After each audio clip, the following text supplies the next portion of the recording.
यह कहानी पंजाब के एक छोटे से गांव की है, जहां हरभजन सिंह नाम का एक किसान रहा करता था। हरभजन गांव में ही खेती करा करता था। उस गांव के ज्यादातर लोग खेती कर ही अपना घर चलाया करते थे। हरभजन सिंह सारा साल अपने खेत में मेहनत करता और जब वह अपनी फसल बेचने के लिए बाजार में जाता तो उसकी फसल का उतना दाम नहीं मिलता जितना कि उसने मेहनत की थी। यह देखकर गांव के सभी किसान बहुत ज्यादा उदास हो जाते। फिर एक दिन, भाई मनदीप, क्या हुआ? ऐसे क्यों उदास बैठे हो? क्या करूं भाई हरभजन, मैंने सारा साल मेहनत की, दिन रात खेतों में काम किया, इन फसलों को खड़ा करने के लिए वह सब कुछ किया जिस चीज की इन्हें जरूरत थी। पर देखो, समय आया तो अब इन बाजार में इन फसलों का कोई दाम नहीं मिला। सारा साल काम करने की कीमत बस इतनी सी। इससे कैसे गुजारा चलेगा भाई, कैसे? हाँ भाई, कह तो तुम सही रहे हो। यह हाल सिर्फ तुम्हारा ही नहीं बल्कि इस गांव के सभी किसान भाइयों का है, जो सारा दिन खेतों में मेहनत करते हैं और आखिर में उन्हें कुछ नहीं मिल पाता, क्योंकि यह सारा पैसा मंडी के ये बिचौलिया लोग ही ले जाते हैं। तो भाई हरभजन सिंह, अब हमें अपनी फसलों के दामों के लिए सरपंच जी के पास जाकर बात करनी चाहिए। हाँ भाई, चलो चलो, मैं भी चलता हूँ। हाँ भाई, जरूर चलो। फिर सारे गांव के किसान मिलकर गांव के सरपंच के पास आ जाते हैं। सरपंच जी, हमारी मदद कीजिए, हम किसानों का कोई नहीं है। हमारी फसल का जितना पैसा हमें मिलना चाहिए उतना पैसा नहीं मिल पा रहा है। आप देश की सरकार से हमारे फसलों के लिए कुछ नए कानून बनवाइए, जिससे हम किसान भाइयों की कुछ मदद हो सके। हरभजन भाई, मैं तुम्हारी बात समझ सकता हूँ और मैं भी यही चाहता हूँ कि हमारे गांव के सभी किसानों को की मेहनत का पैसा जरूर मिले। हम सबको जाकर सरकार से अपने हर फसल पर MSP का दावा करने के लिए कानून की मांग करनी चाहिए। MSP? ये क्या है सरपंच जी? MSP मतलब मिनिमम सपोर्ट प्राइस, यानी सरकार द्वारा हर फसल का न्यूनतम मूल्य निर्धारित कर देना कि इस मूल्य के नीचे फसल बेची नहीं जाएगी, जिससे कि सभी गरीब किसानों को उनकी फसल का सही मूल्य मिल सके। अरे वाह, हाँ सरपंच जी, हमें ऐसे कानून की बहुत जरूरत है। पर ऐसा कानून बनाने के लिए सरकार इतनी जल्दी हमारी बात नहीं मानेगी। तो फिर हमें क्या करना पड़ेगा सरपंच जी? हरभजन, हम सब किसान भाइयों को मिलकर अपनी बात मनवानी पड़ेगी। हाँ, मनवानी पड़ेगी। हाँ, मनवानी पड़ेगी। हमें करना होगा किसान आंदोलन और सरकार से अपनी बात मनवाने के लिए दिल्ली जाना पड़ेगा। यह सब बात सुनकर सभी किसान जोश में आ जाते हैं। किसान आंदोलन की बात पूरे गांव में और बाकी सभी आसपास के गांव में फैल जाती है। सभी अपने अपने ट्रैक्टर ट्रॉली दिल्ली जाने के लिए तैयार करने लगते हैं। गांव के सभी सिख किसान भाई अपने अपने ट्रैक्टर ट्रॉली में कई महीनों तक का राशन भर लेते हैं, जिससे कि आंदोलन में खाने की समस्या ना हो। दिल्ली जाने के लिए आंदोलन की तारीख निकाल ली जाती है। वहीं दूसरी तरफ किसान आंदोलन की बात सरकार तक पहुंच जाती है। आंदोलनकारियों को रोकने के लिए सरकार दिल्ली आने वाले सभी रास्ते बंद कर देती है और सब जगह दिल्ली के बॉर्डरों पर सीमेंट की दीवारें बना दी जाती हैं। सब जगह पुलिस फोर्स लगा दी जाती है। वहीं पंजाब की तरफ से सभी किसान दिल्ली की तरफ निकल पड़ते हैं, जिसमें हरभजन सिंह और उसके गांव के सभी ट्रैक्टरों का समूह भी शामिल होता है। फिर सभी ट्रैक्टर दिल्ली बॉर्डर तक आ जाते हैं। देखिए, आप सब किसान भाइयों से अनुरोध है, अपने ट्रैक्टर ट्रॉलियों को लेकर दिल्ली ना जाएं। हमें ऊपर से ऑर्डर आए हैं कि दिल्ली में किसी भी प्रकार की ट्रैक्टर या कोई भी रैली निकाली ना जाए। आप सभी किसान भाइयों से अनुरोध है कि कृपया करके वापस पंजाब की तरफ चले जाएं। यह सब सुनकर किसान गुस्से में भर जाते हैं और वहीं बॉर्डर पर ही अपना आंदोलन शुरू कर देते हैं। दिल्ली के बॉर्डर पर सब जगह ट्रैक्टर, ट्रॉली और किसान ही किसान दिखाई देते हैं। सब जगह रहने के लिए टेंट की व्यवस्था कर दी जाती है। फिर यह आंदोलन कई महीनों तक चलता है, पर किसान भाई अपनी बात मनवाने के लिए अड़े रहते हैं। आखिरकार सरकार को किसानों की सभी बातें माननी पड़ती हैं। यह सब सुनकर किसान भाई खुशी से झूम उठते हैं और वापस अपने गांव की तरफ चल पड़ते हैं। बहुत समय पहले की बात है। भीलपुर गांव में कमल नाम का एक छोटा व्यापारी रहा करता था। भीलपुर गांव राजस्थान में होने के कारण वहां हमेशा बहुत ही ज़्यादा गर्मी रहा करती थी। कमल का मसालों का कारोबार होने के कारण उसे गर्मी में दूर दूर रेगिस्तान में जगह जगह जाना पड़ता था। कमल के गांव में पानी की बहुत ही ज़्यादा कमी थी। सूरज की इतनी गर्मी पड़ने के कारण गांव की जमीन का सारा पानी सूख गया था। फिर एक दिन, अरे सुनती हो भगवान? क्या है जी? देखो, मैं कुछ दिन के लिए मसाले बेचने के लिए दूसरे शहर जा रहा हूँ। तुम यहाँ अकेले रहोगे तो अच्छे से सुरक्षित रहना। हाँ जी, आप चिंता मत कीजिए, आप निश्चिंत होकर जाइए। मैं घर का खूब अच्छे से ध्यान रखूंगी। अच्छा अच्छा, चल अब मुझे जितना भी घर में पानी बचा है सब दे दे। भला रास्ते में कब इतनी गर्मी में कहाँ पानी की जरूरत पड़ जाए। फिर कमल और उसकी पत्नी घर में जितना भी पानी बचा होता है सब बोतल में भरकर रख देते हैं। ये लो जी। चल अब मैं जाता हूँ। बाकी सब मसाले मैंने हरिया पर रख दिए हैं। अजी आप ध्यान से जाना और हरिया का भी ध्यान रखना। फिर कमल अपने घर से व्यापार करने के लिए दूसरे शहर की तरफ चल पड़ता है। रास्ते में चलते चलते 2 दिन बीत जाते हैं। अब कमल का जो भी पानी वह साथ लाया था वह सब खत्म होने लगता है। अरे ये क्या, अब तो सिर्फ एक ही बोतल पानी बचा है और ये रेगिस्तान है कि खत्म होने का नाम ही नहीं ले रहा है। अब तो बेचारे हरिया को भी प्यास लगने लगी। हे भगवान, तू मेरी मदद कर। अगर हमें अभी पानी नहीं मिला तो हम दोनों ही इस रेगिस्तान में जीते जी मर जाएंगे। चलते चलते अब हरिया भी थक कर बैठ जाता है। हरिया, अरे हरिया, ओ हरिया, उठ उठ। हे भगवान, लगता है ये प्यास के मारे थक कर बैठ गया।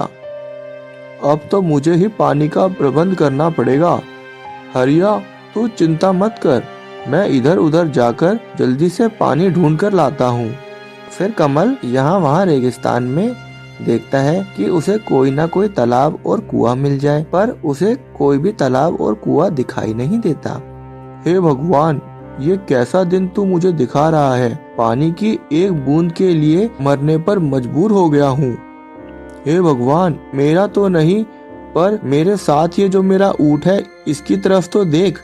उस बेचारे ने तो सारी जिंदगी मेरी मदद की है, भला मैं उसे आज प्यासा ऐसे कैसे मरने दे सकता हूँ। भगवान तू मेरी मदद कर भगवान। तभी कमल की नजर दूर एक पेड़ पर पड़ती है। पेड़ के नीचे उसे ऐसा लगता है कि मानो वहाँ एक कुआं है। कमल यह देखकर बहुत खुश हो जाता है और तुरंत ही उस जगह पहुँच जाता है। वहाँ सामने ही कमल को एक कुआं दिखाई देता है। कमल बहुत ही ज्यादा खुश हो जाता है। हे भगवान, तूने तो मेरी सुन ली, तेरा बहुत बहुत शुक्रिया। तूने आज हमें मरने से बचा लिया, तेरा बहुत बहुत शुक्रिया भगवान। कमल जल्दी से कुएं के पास जाता है और जैसे ही वह कुएं में देखता है तो हैरान हो जाता है। कुआं पूरा सूखा हुआ होता है। यह देखकर कमल रोने लगता है। हे भगवान, अब मैं कहाँ से पानी लाऊंगा? अब तो लगता है मेरा अंत समय ही आ गया है। ऐसा कहकर कमल बोतल में बचा हुआ पानी भी सूखे कुएं में डाल देता है। जैसे ही पानी की बूंद उस कुएं में पड़ती है, वह सूखा कुआं जादुई कुएं में बदल जाता है और उसमें से एक आवाज आती है, तुम क्यों परेशान हो बेटा? कमल आसपास देखता है और उसे कोई नहीं दिखाई देता। हैरान मत हो बेटा, मैं जादुई कुआं हूँ। मुझे बहुत साल पहले एक श्राप मिला था कि मैं हमेशा सूखा ही रहूंगा, पर अगर कोई प्यासा इंसान मुझ में पानी डाल दे तो मैं फिर से जीवित हो उठूंगा। और आज तुमने मुझ में 2 बूंद पानी डालकर मुझे फिर से जीवित कर दिया है। तुम्हारा बहुत बहुत शुक्रिया। मांगो, तुम मुझसे क्या मांगना चाहती हो? हे कुएं देवता, अभी तो आप मुझे पानी ही दे दीजिए जिससे कि मैं अपनी प्यास बुझा सकूं। तभी उसके सामने पानी की 3 बोतल प्रकट हो जाती हैं। ये लो बच्चा। कमल फटाफट पानी पीकर अपनी प्यास बुझाता है और जाने लगता है। तभी कुएं से आवाज आती है, रुको रुको बच्चा, यह लो, यह जादुई हीरा है। इस जादुई हीरे को जिस भी चीज पर तुम लगाओगे वह चीज हीरे में बदल जाएगी। यह सुनकर कमल हैरान हो जाता है। फिर वह जादुई हीरा और पानी की बोतल को लेके हरिया के पास आ जाता है और हरिया को पानी पिलाता है। पानी पीकर दोनों आगे चल पड़ते हैं। अरे, मैं इस हीरे का एक बार इस्तेमाल करके तो देखूं, क्या यह सच में एक जादुई हीरा ही है? और अगर सच में यह जादुई हीरा होगा तो मेरी तो किस्मत ही खुल जाएगी। ऐसा सोचकर कमल फटाफट पास ही एक पेड़ पर वह जादुई हीरा रगड़ देता है। जैसे ही जादुई हीरा पेड़ को छूता है, वैसे ही पूरा पेड़ हीरे के पेड़ में बदल जाता है। यह देखकर कमल के होश उड़ जाते हैं। उसकी खुशी का तो मानो हिसाब ही नहीं रहा। अब तो मानो जैसे कमल बहुत ही ज्यादा खुश हो जाता है।